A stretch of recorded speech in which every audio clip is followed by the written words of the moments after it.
Hey y'all, welcome to the Charles Lim Show. Happy New Year's to all of you. How are you all doing? 2014 is now behind us. It's a new year. Time to start off new completely.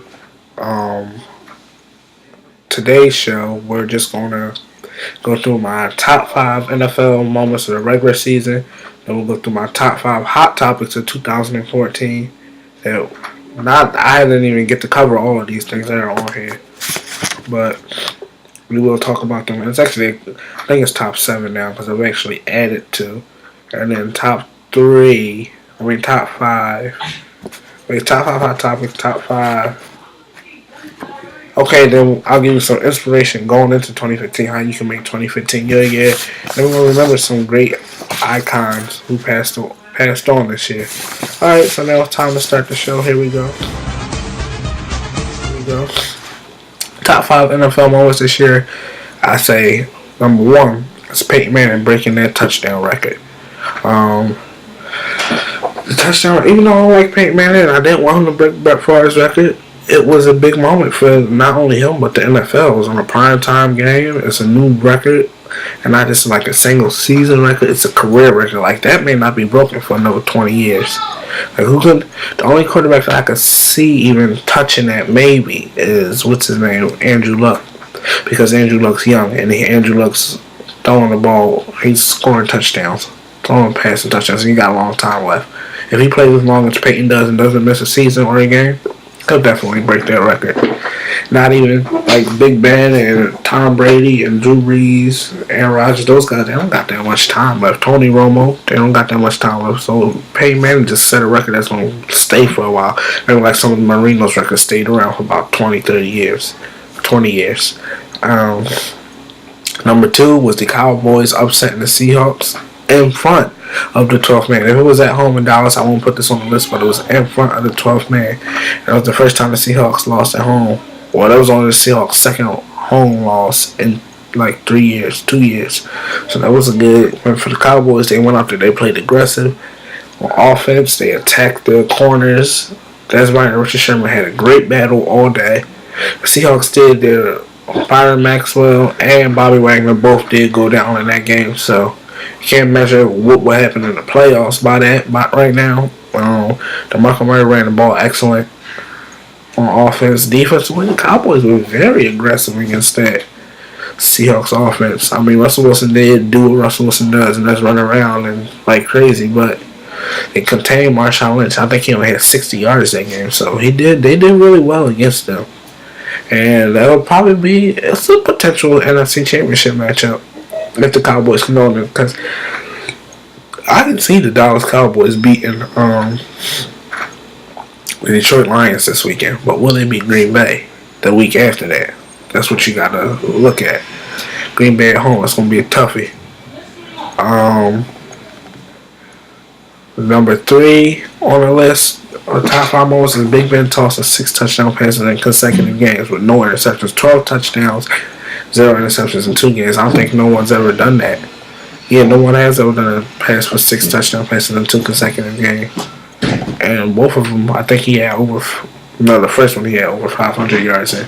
The second one, I don't think he had over 500 yards in, but he still played a great game. Passing 6 touchdowns and 0 interceptions in 2 straight games. Never even heard of that before, so that was a pretty good milestone for him. And it was something good for the NFL to see, because the second one was in a primetime game too. Okay. Bill Belichick. I was trying to ponder between Belichick and Aaron Rodgers. So Belichick, I'll do first. Number 4. And this is Bill Belichick saying, "On to Cincinnati." And this is after New England lost to Kansas City 41-14. And reports, "Are you going to bench Tom Brady? What are you going to do about this?" And then that's when he just kept saying, "I'm on at Cincinnati." You know how Bill talks with his mellow tone, is always, "I'm on to Cincinnati." And he just kept saying that to everything they had to say. And look, they went on to Cincinnati. They kicked Cincinnati's butt on Sunday Night Football. And that woke up a monster, because Tom Brady went crazy after that. And he was benched versus the Chiefs.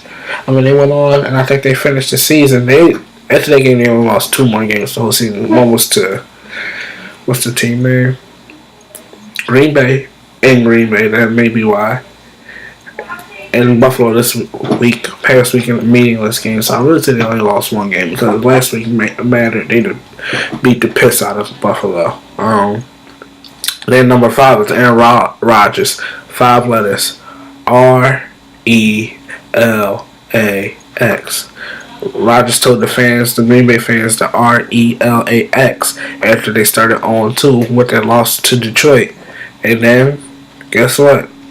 He went off. I mean, Rodgers went on to 25 touchdowns and 0 interceptions at home. I think they lost 1 game since then. What are they, 12-4? So they lost 2 games since then. Since that RELAX, they lost to... Who did they lose to anyway? I don't know. I know they lost to Buffalo. But before that, I don't know who else they lost to. Was it Carolina? Whatever. They went off. And they're going crazy. Because it's Aaron Rodgers and the Packers. And they clinched the number 2 seed in New England. I didn't mention. But they're the number 1 seed. And they got home field advantage. So, hey. All Aaron Rodgers and them got to do is win 1 game in the NFC Championship. And all the Patriots got to do is win because they're home and nobody's gonna go to Foxborough and beat them. So the only team that I would watch out for 2 teams is whoever wins this AFC, the wild card game between the Steelers and the Ravens. That's what's gonna play New England, and that's who's gonna beat New England. That's the only team that'll have a chance to beat New England, either Pittsburgh or Baltimore. That's who I think will have a chance to beat New England.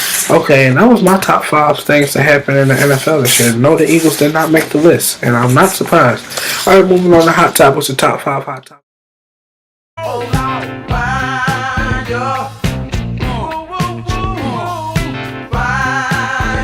What's the top 5 Hot Topics? This is no special order. We had a couple of elevator brawls.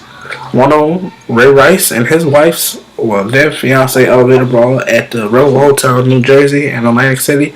That was a big hot topic because it didn't just last in February when it happened.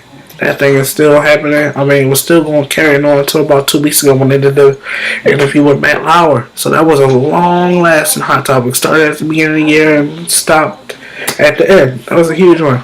Then Jay-Z and Solange, like Beyonce said, of course, sometimes stuff will go down when there's $1 billion on the elevator. And Solange was going off on him. We didn't cover this on the show because the show hadn't started yet. But Jay-Z and Solange, that was a bad one. But they got it together, I think. Hopefully. Then we had some celebrity divorces that were big this year, like Bruce Jenner and Kris Jenner. Their divorce is final. Mariah and Nick Carey, they separated and they're getting divorced. And then something that's not really important to me, but Amber Rose and Wiz Khalifa Wiz. I don't get where he got that name from, but whatever. They got a divorce. Nobody expected that. And then Chris Rock, the new one, Chris Rock and his wife Malak, they're getting a divorce. So, there's a couple of celebrity divorces. Randy Jackson divorced his wife. A lot of celebrity divorces this year. I feel like I'm missing a big one. Whatever. You guys know it. It happened this year. What was I about to say?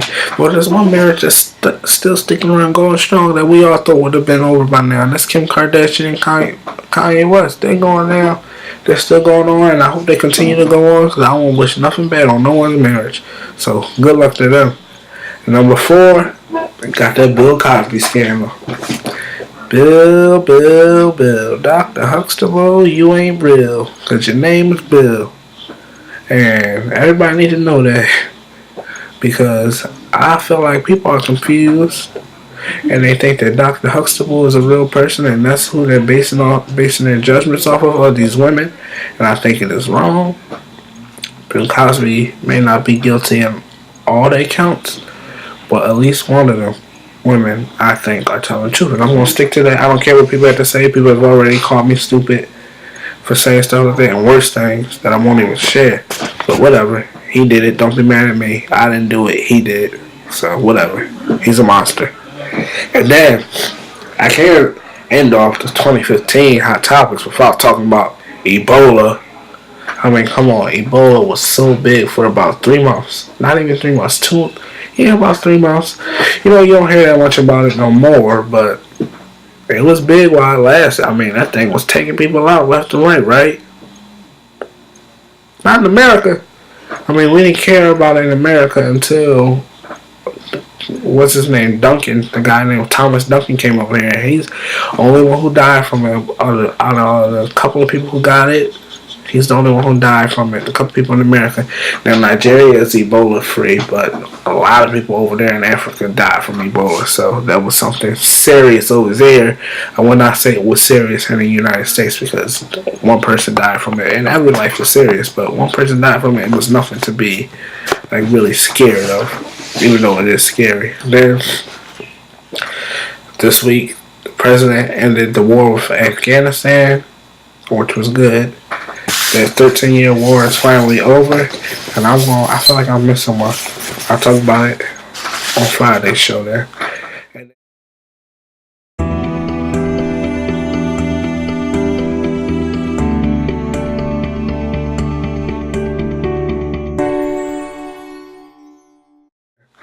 And then it's switching on into 2015. Let's start this year off with a positive bang. Come on. Forget and forgive everything from 2014. You better not take no bad stuff that happened behind you, take it with you into the future, in the present, and the 2015 with you, because 2014 don't matter. That was yesterday. Literally. But that was last year. Come on. I want you all to be more confident and believe in yourself in 2015. Do things that you wouldn't normally do. Take chances. Step out on faith. Keep your faith strong. Do something. Step out your comfort zone. Do something you wouldn't normally do. I want you to raise the bar for yourself and set new goals. And not only do I want you to raise the bar and set new goals, I want you to achieve your goals and any goal that you may have. And one thing is, learn from all the mistakes you made in 2014. And know that when you know better, you do better. And I want you all to know better and do better. Again, have strong faith. If you haven't already found yourself, find yourself in 2014. You get to know yourself. Take time for yourself. Because you are important to the world. You are special. There's no one else in this world like you. And lastly, make 2015 your masterpiece. Do better than you did last year. Improve. Alright. So we're going to remember a few legends from 2015. We have 4 legends, and I'm going to start off with Robin Williams. Robin Williams was a funny comedian, and sadly he took his own life in 2014, but he still should be remembered as someone who brought us a lot of laughs. He always would bring us up when we were down. He gave us a lot of good movies like Flubber and Flubber was something from my time with the kids my age, and Mrs. Doubtfire and Jumanji, RV, Wake Up Vietnam. You know, a lot of good movies. He did the stand-ups and he did really well in those. He is missed right now because, you know, people like to laugh, and he was good at giving laughs, but, you know, he was I guess he was living a sad life, but he was giving us so many laughs, and we didn't even know it. But I wish things could have changed and been different with him. Next person is the actress, Mrs. Ruby Dee. She was married to Ossie Davis, but Ruby Dee was a very great actress. She was in over 35 movies, and she appeared in about 40 television shows. She's an Emmy-winning actress, Academy nominated actress for Best Supporting Actress in American Gangster, the 2006 film. Ruby Dee set the bar. She did a lot of great things for females, African American females in acting, and she passed away at 91 from natural causes this year. And then, of course, I couldn't say goodbye to 2014 without remembering Joan Rivers. Joan, the queen of fearless comedy. You know, she cracked me up because she didn't care about what people thought about her. She said whatever she wanted to say, and I think that's how you should live life. Say what you want to say. Do what you want to do. You don't have to be politically correct, and don't apologize for anything that you really mean, because if you're apologizing for something if you apologize for something and you don't mean an apology, then that means you're lying. Right? I think that means you're lying. So you can't apologize for So you say you hate this person or you don't like this. Like, I will never apologize for saying I don't like Kerry Williams or Bradley Fletcher. I will never apologize for it because I don't like them. They get on my damn nerves. And I hope they're not on the Eagles next year. But I'll never apologize for saying that because it's the truth. Don't apologize for stuff that you made. And she didn't. And she made jokes about everybody. No matter who you were. People got mad at her for making jokes about Michelle Obama, but it was a joke. She said in the 60s we had Jackie L. Now in 2014 we got Blackie L. I don't think that meant she was racist. She was just being a comedian, saying jokes. She made jokes about deaf children. And people didn't think that was funny, but she did. And I thought a lot of stuff that she said was funny. People didn't get Joan Rivers, but she was a hilarious person. And then, finally, gotta remember the one and only Dr. Maya Angelou, my favorite person, my favorite poet. She's the best teacher that this. I called her life's greatest teacher because she taught a lot of great lessons, and she taught me my very favorite lesson, which was when people show you. When we gonna go through this on the last show, when people show you who they are, believe them the first time. Don't be fooled. Don't fool yourself because they will show you who they are, and that's that lesson. I bet you if you look back on your life, that lesson has appeared more than any other lesson. You say, I should just remember it when people show me who they are the first time. And Dr. Angelou wrote over 34 books, and they're all good books. I read them all. I even have them. Then I transferred them all to my iPad, so I have them all on my iPad. I'm reading them again, and it's so good. Especially this, like I said, this book of poems by Maya Angelou. That was a good one. All her poems are in there. Well, the ones that she recorded, and I think we should all. She was life creature. She was one person that I would really like to meet. I would really like to meet a lot of people, but she was one person I really would like to meet. Well, that's our New Year's special. Happy New Year's to everyone. I hope everyone has a prosperous, healthy, and year full of growth this year. Do your best on everything you do. Put your all into everything you do, and be great. Have a great year. It's going to be a good one. I promise you. I declare it's going to be a good one for all of y'all. See you later, everybody. We have a show tomorrow. This was show 4 or 5 this week. So we got one more to do this week. And then tomorrow's show is the last show here in this room because I'll be back at school. All right. See you later, everybody. Happy New Year.